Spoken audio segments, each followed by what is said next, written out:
Dahil magpapasko na at malapit na nga yung ating 13-month pay, pumunta nga tayo ulit dito guys sa Honda Big Bike Tagum upang mag-price update ng mga presyo ng mga motor nila for this month. Syempre, pag-uusapan natin dito guys yung cash, down payment, installment at alamin na din natin kung nag-promo ba sila ngayong buwan. Kaya naman tara, samahan nyo ko isa-isahin yung mga motor nila. Let's go! Alright, sa mga naghahanap dyan ng Honda XRM 125 Dual Sports, of course, meron silang tatlong kulay na available dito.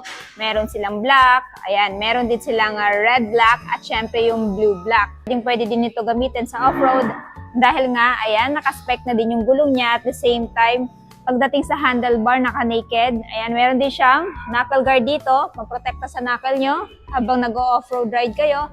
At the same time, napakatipid nito sa gasolina. So, kung naghahanap kayo ng Honda XRM 125 Dual Sports, of course, for this month, ito ay merong SRP 71,900. Pero kung kukunin nyo ng hulugan, meron itong down payment na 5,536 at monthly sa 3 years na 3,430 at rebates na 200. Kung naghahanap naman kayo ng Dual Sport Extreme, ayan, meron din silang available dito. So, yung kinaganda dito, ayan, naka-tricolor siya.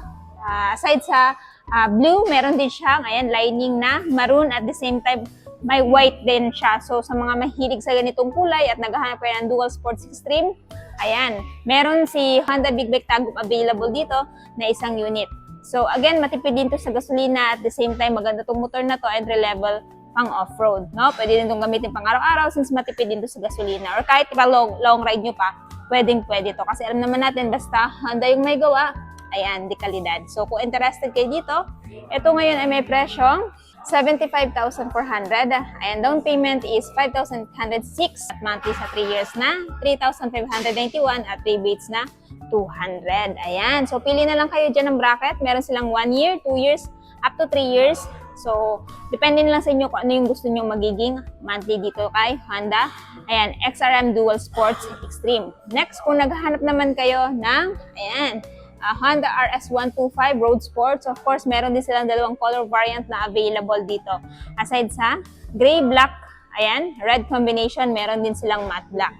So, same na naman sila ng specs features. Yung pinagkaiba lang talaga is yung decals at saka yung color variant. Then, isa din to sa pinakamatipid na motor ni Honda. So, kung naghanap kayo ng, ayan, fuel efficient na motor, highly recommend this one. Maganda din to gamitin pang araw-araw or pang forma. So, kung interested kayo dito, ito ay may presyong 75,900.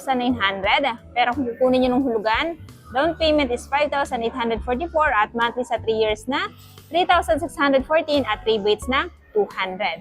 Ayan, so meron din kayo mapagpipilian na bracket dyan. So, pili na lang kayo kung alin yung gusto nyo magiging monthly. Next, ayan. Of course, meron din silang available dito na Honda Winner X. So, naka-promo pala si Honda Winner X ngayon, guys. So, si Honda Winner X ABS Racing. So, before, yung presyo niya is 131,900. Pero ngayon, since naka-promo, ang laki ng binaba, guys. No? Sa COD, 10,000 yung less. So, kung interested kayo nito kay Honda Winner X ABS Racing, tapos gusto nyo i-cash, ito na kayo dito sa Honda Big Bike Tagum. Pero kung kukunin nyo ng hulugan, of course, down payment is 10,000 sa before and ngayon ay 9,386 na lang din. So, naka-promo din yung kanyang down payment. At yung monthly niya before is 6,197. Ngayon ay 5,737 na lang. No? Tapos, pares lang sila may rebates na 200. So, if I were you, ayan, kung may cash na kayo, i-cash nyo na lang para automatic merong less 10,000. So, maganda tong motor na to. Pang sports, pang long ride, and then at the same time, matipid din to sa gasolina. Yung kinaganda dito, ito ay naka-ABS na. Pero kung naghahanap naman kayo ng Honda Winner X ABS Premium, yung isa kasi racing, ito is ABS Premium naman to. Naka-promo din sila, less 10,000 din sa COD. Before is 129,900. Ngayon is 119,900 na lang. Tapos kung gusto nyo ng installment, before is 10,002. Ngayon is 9,232. Tapos yung monthly sa 3 years, before is 6,105. Ngayon ay 5,644. Tapos may rebates na 200. Pareha sila naka-promo ngayon, guys. Itong Winner X Racing at itong Winner X ABS Premium. So, pili na lang kayo dyan kung alin yung gusto nyong variant. Pero, meron din silang standard. So, etong standard, guys, is naka-promo din. So, from before na 123,900, ayun is 115,900 kung kukunin nyo ng spot cash. Down payment before is 9,540, ngayon ay 8,924. Tapos kung sa 3 years nyo kukunin, before is 5,829 at ngayon ay 5,460. So, malaki yung binaba din no, sa standard. So, ito yung itsura ng standard version. So, actually, same lang naman sila ng body build. Yung features lang talaga yung upgrade at saka maging yung kanyang fairings nakamat. So, masasabi mong premium kasi pagdating sa kanyang fairings, pati dun sa ABS Racing, naka-gold yung mugs. This one is merong lining na parang faded golden. Pagdating sa telescopic niya, gold yung sa premium. Doon naman sa racing, ordinary black.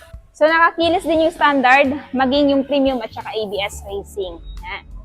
So, torque at saka power, same lang sila. Yung feature lang talaga yung pinagkaiba nitong tatlong ito. Ngayon, dito tayo sa pang-offroad na motor ni Honda.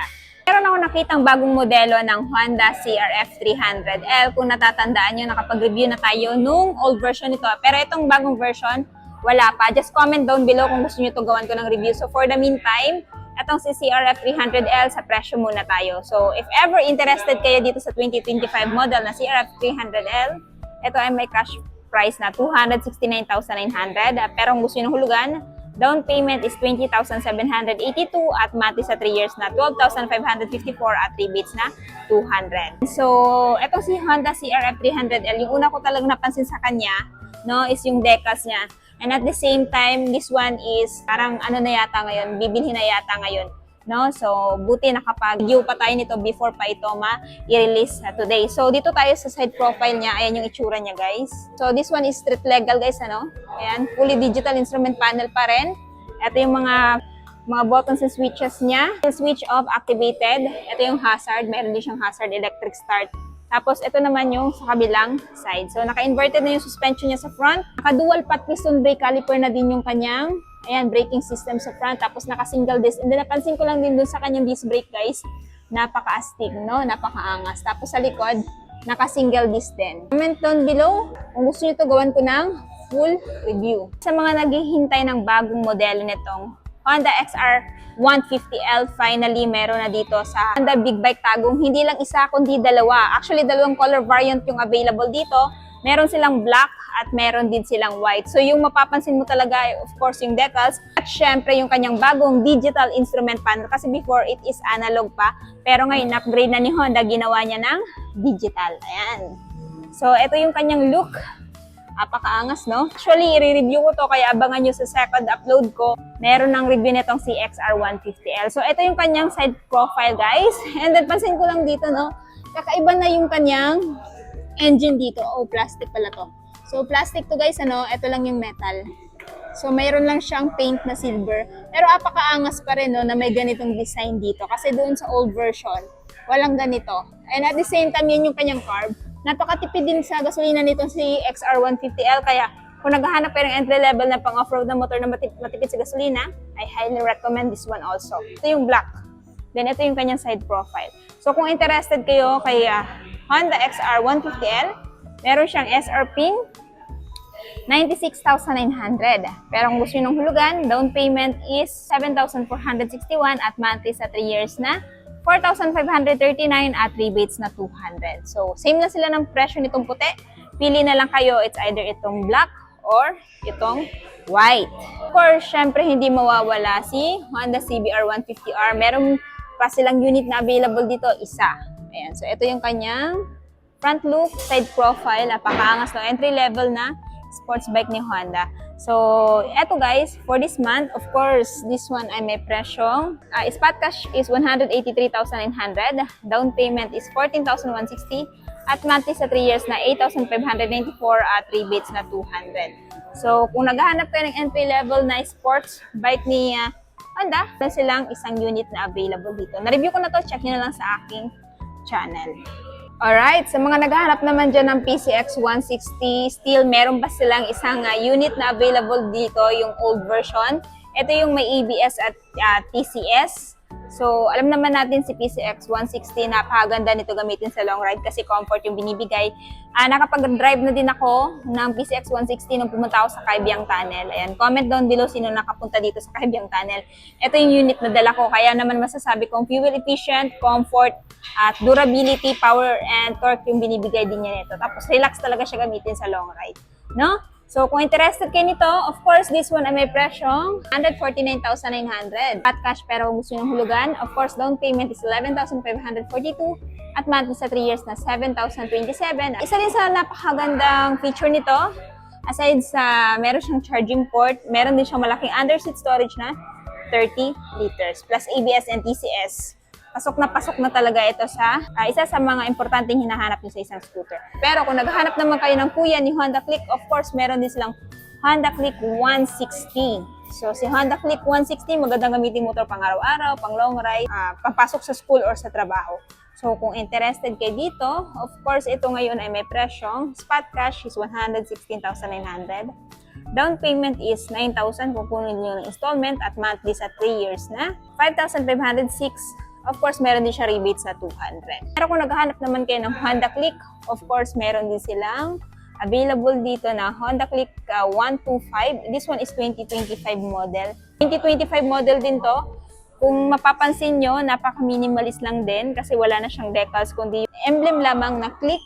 Na-review ko na din tong Click na walang decals na naka-emblem. Check nyo lang sa akin channel. Actually, color white yon. So, same lang naman sila ng presyo. So, kung interested kayo nito, eto, same sila ng presyo nitong matte black. Pero itong matte black, guys, meron siyang decals. Pero yung pagkaka-matte black niya, hindi siya yung typical na matte black na makikita natin doon sa old model na mga motor. This one is, mafe-feel mo talaga yung pagka-rough na texture niya. And for me, ayan, premium na premium yung feels pag hinawakan mo. No? So, kung interested kayo dito, of course, this one ay may presyong 84,900 spot cash. Down payment is 6,537. At monthly sa 3 years na 4,032 at rebates na 200. Of course, Honda Click selling point, matipid sa gasolina, pwede i-long ride, pwede pasok sa trabaho, pang grab, pang angkas, at the same time meron din siyang ayan, charging port, fully digital instrument panel na din yung kanyang dashboard. Meron siyang 18 liters ayan, under seat storage. At the same time, yung kinaganda dito, ito ay naka-liquid cooled na, kaya naman sa long ride, hindi ka na mangangamba na mag-overheat yung scooter na to. Pero, kung naghahanap naman din kayo ng standard, of course, meron din silang available dito. So, iba lang yung presyo niya. So, black-gray combination. Tapos, pagdating sa decals, ayan, yellow and gray-white. So, kung interested kay Click Standard, ito yung kanyang side profile, no? Ayan.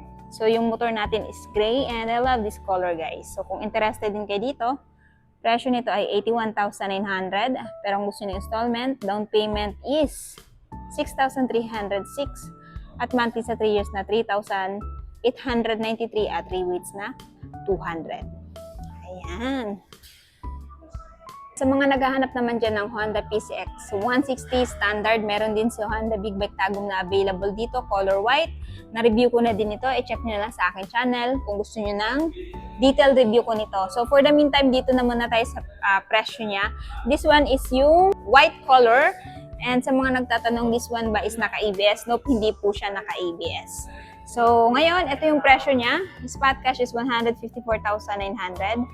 Pero kung gusto nyo installment, down payment is 11,927 at monthly sa 3 years na 7,257 at rebates na 200.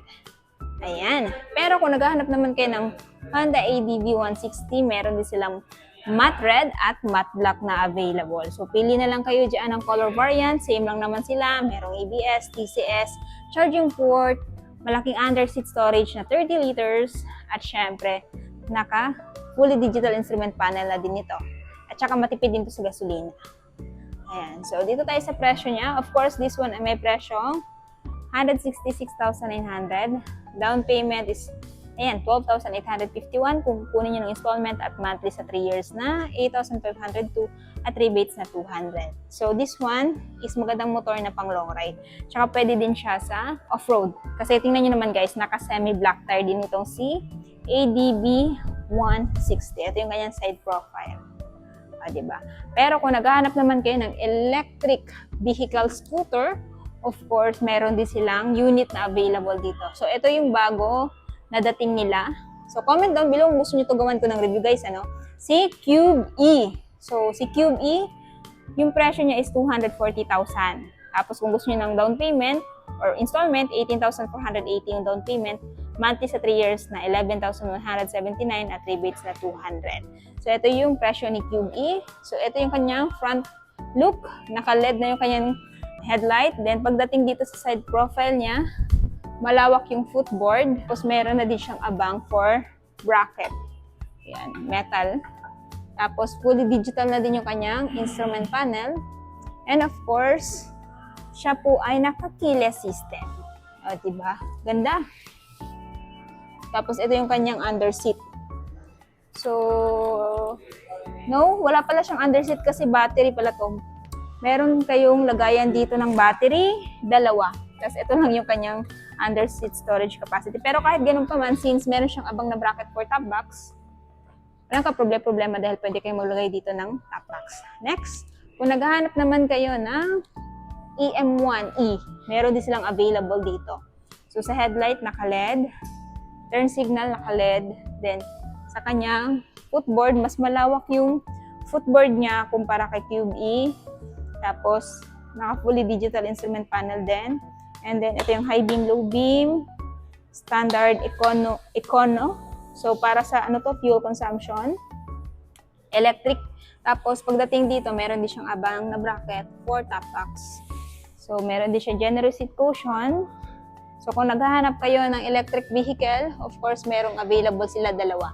Pero kung etong si EM1 yung gusto nyo, ito ay may presyong 129,900. Down payment naman is 10,002.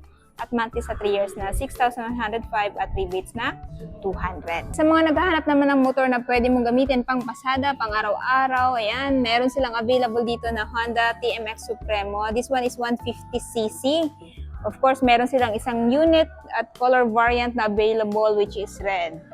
So, for the meantime, sa presyo tayo, ito ay may cash na 78,900. Kasi yung down payment naman niya, kung kunin yung installment is 6,075, monthly sa 3 years na 3,753 at rebates na 200. Full review, pakicheck na lang dyan sa akin channel dahil na-review ko na itong motor na to. So, sa mga interested dyan sa motor na nabanggit ko sa video ito, itong branch nila ay located dito sa Honda Big Bike Tagum, dito sa may Kanakotan.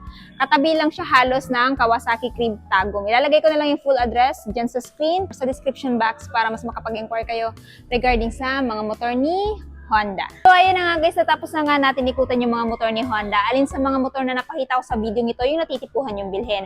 Paki-comment naman sa baba. At syempre, kung bago pa lang kayo sa channel ko at hindi pa nakapag-subscribe, huwag kalimutan mag-subscribe para ma-notify kayo once may bago tayong upload na gaya nito. And also, please follow my Facebook page, Instagram, TikTok, Langga Gale. So yun guys, hanggang dito na muna tayo.